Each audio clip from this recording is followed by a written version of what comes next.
Voter turnout, of course, critical for any election. So how's it looking in Chicago so far? As of 3 o'clock this afternoon, more than 502,000 ballots have been cast. That's slightly less than a third of the 1.5 million registered voters. Again, this is in the city.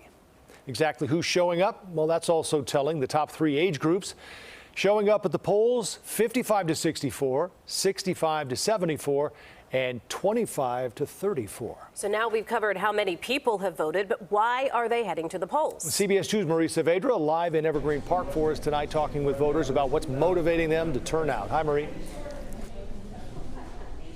Hi, Joe and Erica. We've been able to distill this after speaking to several gracious voters into some key major issues, and they are lining up with what we are hearing nationally. It is the economy, specifically inflation, and the issue of abortion that have people fired up from all parties. But there is a third motivator that we cannot ignore, and that is concern over the strength of our democracy. In early exit polls from CBS News that we received just within the last hour, we found 7 out of 10 voters say democracy is threatened. This is the first time since the 1970s that CBS News has even felt the need to ask about the state of democracy in the United States.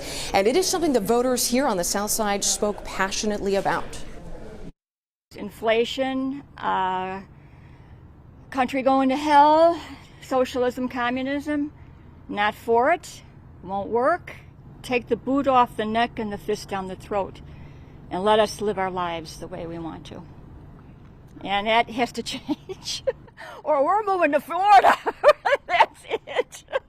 It's particularly important right now that the people that we send into positions of power aren't denying reality.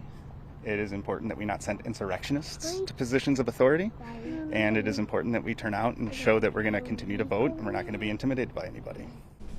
We also want to share that in that exit polling today, voters expressed a lot of confidence that today's midterm elections were being done fairly and accurately. We have spent the day inside this community center that's serving as a polling place in Evergreen Park. We haven't heard of any issues with voters, just a lot of people eager to get their hands on that ballot and make their voices heard. Live in Evergreen Park, Marie Saavedra, CBS 2 News. Thanks for the insight, Marie. Be sure to stay with CBS 2 on this busy election night. Join us tonight for results and analysis on our streaming service, CBS News Chicago. You can find it on Pluto TV, the CBS News app, Fire TV, or Roku starting at 7 p.m.